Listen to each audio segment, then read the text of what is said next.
बिस्मिल्लाहिर्रहमानिर्रहीम। टोपोलॉजी के आज के इस लेक्चर में हम कम्पैक्टनेस के बारे में एक और रिजल्ट पढ़ेंगे। कम्पैक्ट की डेफिनेशन, कम्पैक्ट टोपोलॉजिकल स्पेस की डेफिनेशन, उसके ऊपर कुछ एग्जांपल्स और एक दो बेसिक रिजल्ट्स ऑलरेडी हम डिस्कस कर चुके हैं और वो लेक्चर्स हमारे चैनल के ऊपर मौजूद है। इस थ्योरम की तरफ बढ़ेंगे। ये थ्योरम कहता है let x be an infinite set, let x be an infinite set कि हमारे पास x कोई इनफिनिट सेट है with cofinite topology on x, और उसके ऊपर जो टोपोलॉजी है वो कोफाइनाइट टोपोलॉजी है। Then x is compact. तो फिर x क्या होगा? कम्पैक्ट होगा। अगर x कोई इनफिनिट सेट हो, टोपोलॉजी उसके ऊपर कोफाइनाइट टोपोलॉजी हो, तो फिर x क्या होगा? कम्पैक्ट होगा।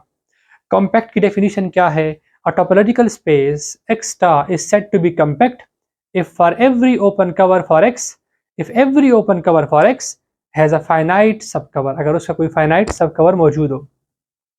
हम क्या करते हैं? let gamma is equal to u alpha, alpha belonging to I be an open cover for x। हमने गिवन x के लिए जिसके ऊपर टोपोलॉजी को फाइनाइट है, उसके ऊपर हमने एक ओपन कवर ले लिया कि गेमा हमारे पास एक ओपन कवर है। We need to find a finite subcover for x।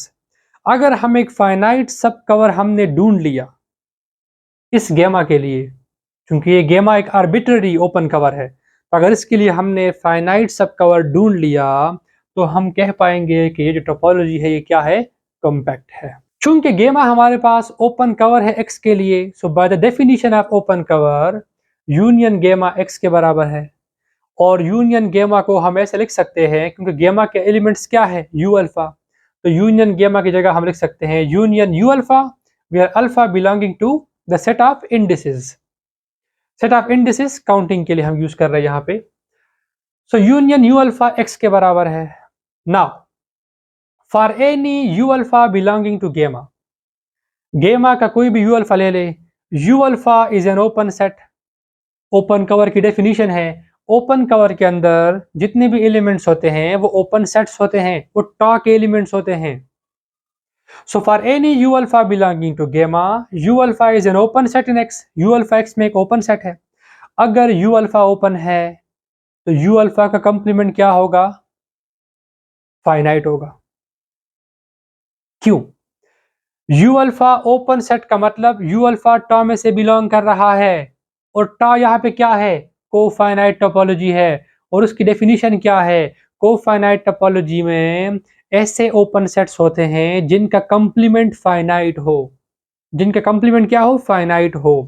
सो चूंकि यू अल्फा गेमा से बिलोंग कर रहे हैं ओपन कवर से, इसका मतलब यू अल्फा ओपन सेट है, टा यहाँ पे कोफाइनाइट टोपोलॉजी है, तो जो यू अल्फा का कंप्लीमेंट होगा वो क्या होगा? फाइनाइट होगा। एज यहाँ पे आएगा एस टा इज इक्वल टू टा सी, क्योंकि यहाँ पे जो टोपोलॉजी है वो क्या है? कोफाइनाइट टोपोलॉजी है, इसलिए ये फाइनाइट होगा। अब यू अल्फा कंप्लीमेंट फाइनाइट है, सो वी एज्यूम कि जो यू अल्फा के अंदर कंप्लीमेंट के अंदर जो यू अल्फा कंप्लीमेंट के अंदर एलिमेंट्स है वो x1 x2 x3 up to so on xn, ये फाइनाइट एलिमेंट्स है उसके अंदर। As union u alpha is equal to x, again हमने ओपन कवर की डेफिनेशन, क्योंकि गेमा क्या है? ओपन कवर है, तो union u alpha is equal to x, हमने इस कंडीशन को दोबारा लिख लिया क्योंकि x बराबर है यूनियन यू अल्फा के। This implies for any xi belonging to u alpha complement, u alpha complement का कोई भी xi जो होगा वो बिलोंग करेगा किसी न किसी u alpha i से। कैसे भला? जो u alpha complement है, जो u alpha complement है वो किसका complement है? इस u alpha का complement विद रिस्पेक्ट टू क्या है? विद रिस्पेक्ट टू x है। इसका मतलब ये होगा कि जो u alpha के एलिमेंट्स होंगे, यू अल्फा कंप्लीमेंट्स के जो एलिमेंट्स होंगे वो एक्स के भी एलिमेंट्स होंगे। किसके एलिमेंट्स होंगे? एक्स के एलिमेंट्स होंगे। तो अगर ये यू अल्फा के एलिमेंट्स इस सेट एक्स के एलिमेंट्स है और ये सेट एक्स बराबर है यूनियन यू अल्फा के, इसका मतलब ये हुआ कि यू अल्फा कंप्लीमेंट के जो एलिमेंट्स है वो किसी न किसी यू अल्फा में होंगे। क्योंकि यू अल्फा कंप्लीमेंट का जो एलिमेंट्स है अगर वो एक्स में है तो वो किसी न किसी यू अल्फा में है। सो implies that xi belonging to u alpha I for some alpha I belonging to I, यानी वो किसी न किसी u अल्फा I में होंगे, किसी न किसी में लाजमन होंगे। क्यों? क्योंकि वो x में है, x इनके यूनियन के बराबर है। इसका मतलब ये हुआ ना कि वो किसी न किसी u अल्फा में होंगे। अब अगर xi बिलोंग कर रहा है u अल्फा I में, तो अगर इसको मैं सेट के फॉर्म में लिखूं, सिंगलटन सेट कंटेनिंग xi, तो xi सबसेट होगा u अल्फा I का। अब अगर मैं यहां यूनियन लेता हूं, union I start from 1 to n xi, तो वो सबसेट होगा, यहां भी यूनियन ले रहा हूं u अल्फा I का। सेट थ्योरी की बेसिक फीचर्स हम यूज कर रहे हैं, सेट थ्योरी की बेसिक प्रॉपर्टीज हम यूज कर रहे हैं कि यूनियन xi बराबर होगा, सबसेट होगा यूनियन u अल्फा के। यहाँ पे i start from 1 to n जा रहा है क्योंकि i हमारे पास 1 से n तक जा रहा है। अब यूनियन xi, इसके अंदर x1 union x2 union x3 union x4 up to so on union xn, जब इन तमाम का यूनियन लूंगा तो मेरे पास ये सेट बनेगा, किसके बराबर है? u अल्फा कंप्लीमेंट के बराबर है। तो इसकी जगह हमने लिख दिया u अल्फा कंप्लीमेंट, और ये सेट हमने अपनी जगह एज इट इज लिख दिया। दिस इंप्लाइज, अब क्या कर रहे हैं दोबारा, u अल्फा जो ओपन सेट्स है, u अल्फा का हम यूनियन ले रहे हैं इस तरफ भी और इस तरफ भी, उससे इस सबसेट हुड की कंडीशन पे कोई फर्क नहीं पड़ेगा। सेट थ्योरी की बेसिक रिजल्ट यूज कर रहे हैं। सो यहां भी हमने इसका यूनियन लिया u अल्फा के साथ, और इसका भी यूनियन ले रहे हैं u अल्फा के साथ। तो हमने दोनों सेट, दोनों तरफ यूनियन लिया u अल्फा के साथ, इससे इसकी सेहत पे कोई फर्क नहीं पड़ेगा। अब u अल्फा और u अल्फा कंप्लीमेंट से क्या बनेगा? x बनेगा। u अल्फा हमारे पास एक ओपन सेट है और u अल्फा कंप्लीमेंट उसका कंप्लीमेंट है विद रिस्पेक्ट टू x। ये कंप्लीमेंट किसके रिस्पेक्ट से है? x के रिस्पेक्ट से है। सो इन दोनों का यूनियन लेंगे तो क्या बनेगा? x ही बनेगा। कोई सेट, यूनिवर्सल सेट हमारे पास x हो, a उसका सबसेट हो, a कंप्लीमेंट उसका कंप्लीमेंट हो, तो a और a कंप्लीमेंट से हमेशा क्या बनता है? यूनिवर्सल सेट x ही बनता है। सो u अल्फा और u अल्फा कंप्लीमेंट से क्या बनेगा? यूनिवर्सल सेट x ही बनेगा। सबसेट एज इट इज, ये वाली का टर्म एज इट इज यहां पे आई है। अब इसके बाद यहां जरा गौर फरमाए, u अल्फा क्या है? x का कोई भी सबसेट है।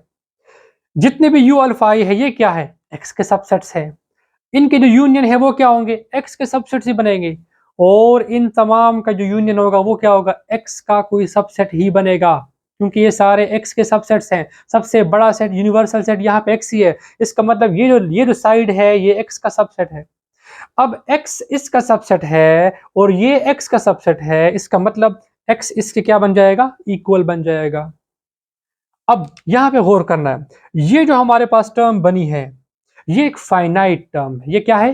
ये फाइनाइट एक सेट है, एक क्लास है हमारे पास, और इस फाइनाइट क्लास के अंदर एक एलिमेंट है यू अल्फा,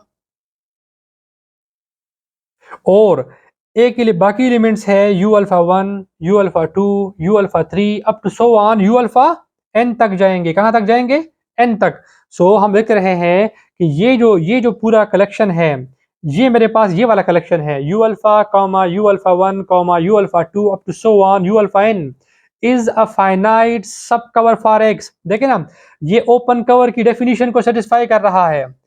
इनके यूनियन से x बन रहा है, इनके यूनियन से क्या बन रहा है? x बन रहा है। ये सारे क्या है? ओपन सेट्स है। ओपन सेट्स के यूनियन से अगर x बन रहा हो तो वो ओपन कवर बनाएंगे। लेकिन ये जो ओपन कवर है, चूंकि ये इस ओपन कवर के सबसेट्स है सारे, ये यू अल्फा इसी में से है, ये जितने भी यू अल्फा आई है वो सारे इसी में से है। सो ये जो ओपन सेट्स है ये इस ओपन कवर के सबसेट्स हैं, सब कलेक्शन है, और ये भी ओपन कवर ही बन रहा है। इट मींस ये एक सब कवर बन रहा है, और इस सब कवर के जो एलिमेंट्स है, ये जो सब कवर है ये फाइनाइट है, फाइनाइट सब कवर है। सो अगर किसी टोपोलॉजी में हर ओपन सेट का फाइनाइट सब कवर मिल जाए तो उसको हम कंपैक्ट कहते हैं। तो ये हमारे पास ओपन कवर था, हमें उसका फाइनाइट सब कवर मिल गया, इसका मतलब ये हुआ कि एक्स क्या है, कॉम्पैक्ट टोपोलॉजिकल स्पेस है। तो ये हमने प्रूफ किया कि अगर एक्स हमारे पास कोई इन्फिनिट सेट हो और टोपोलॉजी उसके ऊपर कोफाइनाइट टोपोलॉजी हो, देन वो जो टोपोलॉजी होगी, वो जो टोपोलॉजिकल स्पेस होगी, वो कॉम्पैक्ट कहलाएगी।